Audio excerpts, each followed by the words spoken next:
BRS MLC కవిత arrest ఎన్నికల stunt అని CM Revanth Reddy అన్నారు. కవిత అరెస్ట్ ఎపిసోడ్ టీవీ సీరియల్ మాదిరిగా ఉందని ఎద్దేవా చేశారు. కవితను అరెస్టు చేస్తుంటే కేసీఆర్ ఎందుకు రాలేదని ప్రశ్నించారు.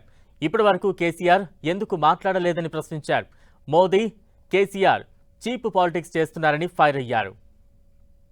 100 సంవత్సరాలకు సరిపోయేంత విధ్వంసం తెలంగాణను చేసి తెలంగాణను పూర్తిగా అప్పుల ఊబిలో ముంచేసి పరిపాలనను అస్తవ్యస్తంగా తయారు చేయించి అసలు ఏమి చేసినా ఇంకా ఇది పట్టాలు ఎక్కలేనంత పరిస్థితికి రాష్ట్ర ప్రభుత్వాన్ని రాష్ట్రం యొక్క ఆర్థిక వ్యవస్థను దిగజార్చిండ్రు.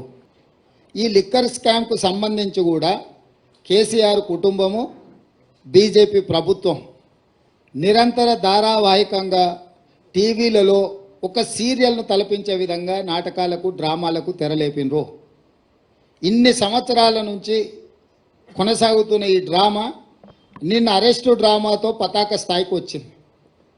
అసలు ఇన్ని రోజుల నుంచి ఇంతమందిని అరెస్టు చేసి ఇప్పటి వరకు అరెస్టు చేయకపోవడము, రెండవది ఈరోజు ఎన్నికల నోటిఫికేషన్ వస్తుందనంటే ఒకరోజు ముందు అరెస్టు డ్రామాకు తెరలేపడము దేనికి సంకేతం ఇది? పోనీ ఇప్పటి వరకు కూడా చంద్రశేఖరరావు గారు అరెస్టును ఖండించలేదు. అరెస్ట్ ఎందుకు జరిగిందో, తన పార్టీ శాసనమండలి సభ్యురాలను ఎందుకు అరెస్టు చేసిండ్రో ఇంతవరకు తెలంగాణ ప్రజలకు వివరణ ఇవ్వలేదు. చంద్రశేఖరరావు గారి మౌనము ఏ రకంగా అర్థం చేసుకోవచ్చు? గతంలో ఎప్పుడు కూడా మొదట ఈడీ వస్తారు, తర్వాత మోడీ వస్తారు అనుకునేటోళ్ళం. నిన్న మాత్రం ఈడీ మోడీ కలిసే వచ్చిరా తెలంగాణకు. అంటే అవినీతి పరుల మీద చర్యలు తీసుకుంటున్నామనే ఛాంపియన్షిప్లో మోడీ గారు కోట్లు పడాలి, అయ్యో పాపం ఆడపిల్లని అరెస్టు చేసిందనే సానుభూతితోని బీఆర్ఎస్ కోట్లు పడాలి. సర్వేలని 12 సీట్లు కాంగ్రెస్ గెలుస్తుంది అని కోడై కూస్తుంటే రాజకీయంగా కాంగ్రెస్ పార్టీని దెబ్బతీయడానికి ఈ రకమైన ఒక చీప్ పొలిటికల్ టాక్టిక్స్ ప్లే చేస్తున్నారు. మోడీ గారి మోడల్ అంటే ప్రజలకు ఏం చేసిండో వివరించి ఈ 10 సంవత్సరాల నా ప్రోగ్రెస్ రిపోర్ట్ ఇది, ఈ ప్రాతిపదికన మాకు ఓట్లు వేయండి అని తెలంగాణను అడగాలి.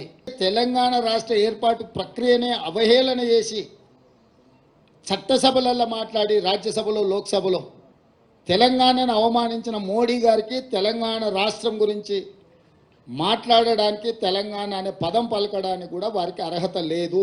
ఏదైనా కాంగ్రెస్ పార్టీ మా ప్రభుత్వం కక్షా సాధింపు చర్యలకు పాల్పడదు. అదే సమయంలో అక్రమాలకు పాల్పడిన వాళ్ళని ఎవరిని మినహాయింపు ఇవ్వదు. చట్ట పరిధిలో విచారణ చేసి చర్యలు తీసుకుంటాము. ఈ మాత్రం స్వేచ్ఛ ఉంటే స్వేచ్ఛ ఉన్న ప్రభుత్వాన్ని మళ్ళీ వదులుకొని నిర్బంధాలు తెచ్చుకుంటామా సార్? నువ్వు ఎప్పుడు చెప్తే అప్పుడు వచ్చి మీకు అండగా నిలబడతాను సార్, మీ పక్కన నిలబడతావు, నువ్వు ఎట్లా చెప్తే అట్లా అని ఎమ్మెల్యేలు నాకు చెప్తున్నారు కదా. నేను అందుకే చెప్పిన, నిజంగానే ఆ పరిస్థితి ఉత్పన్నమైతే ఒక్కసారిగా మేము నిర్ణయించుకుంటే ఇక ఆ 3 4 తప్ప 5వ మనిషి వాళ్ళకి మిగిలడు. కాబట్టి ఇప్పటికైనా ఇట్లాంటి అతి తెలివితేటలు ఇంకా మానేయాలి. నన్ను నా పని చేయనిస్తే ప్రతిపక్షాలుగా మీ పని మీరు చేసుకోవచ్చు. నాకేదో కాళ్ళలో కట్టబెట్టాలి, ఈ ప్రభుత్వాన్ని పడగొట్టాలనుకుంటే 10 ఏళ్ళు ప్రతిపక్షంలో మిమ్మల్ని దించుతామని చెప్పినాం, దించి చూపించినాం. ఇప్పుడు కూడా మీ ద్వారా స్పష్టంగా చెప్తున్నా, పడగొట్టాలన్న ఆలోచన మీరు చేస్తే మీరు నిద్ర లేచే లోపల మీ పక్కన ఎవడూ ఉండరు, మీరు తొడుక్కున్న బట్టలు కూడా ఉండవు. లేదు చూసుకుంటే ఎమ్మెల్యేల సంగతి చాలా దూరము. అట్లా ఒకవేళ వాళ్ళు కోరుకుంటే నాకు ఏమీ అభ్యంతరం లేదు. మీరు తారీఖు చెప్పండి, పడగొట్టేది ఏందో చెప్పండి, దాని పరిణామాలు ఏందో నేను చెప్తా. రాబోయే పార్లమెంట్ ఎన్నికలు మేము రెఫరెండంగా భావిస్తున్నాం. మా పనితనాన్ని 100 రోజుల పరిపాలన దృష్టిలో పెట్టుకొని ప్రజల్ని ఓటేయమని మేము విజ్ఞప్తి చేస్తున్నాము. ప్రజలకు మేము స్పష్టంగా చెప్పినాము, మేము నిర్దిష్టమైన హామీలు ఇచ్చినాము, వాటిని తప్పకుండా అమలు చేస్తాము. మా పరిపాలనను కొలబద్దగా పెట్టుకొని మీరు ఓటేయండి అని చెప్తున్నాం. 10 ఏళ్ల మోడీ పరిపాలన, 10 ఏళ్ల కేసీఆర్ పరిపాలన, 100 రోజుల మా పరిపాలన మీ కళ్ళ ముందు ఉంది.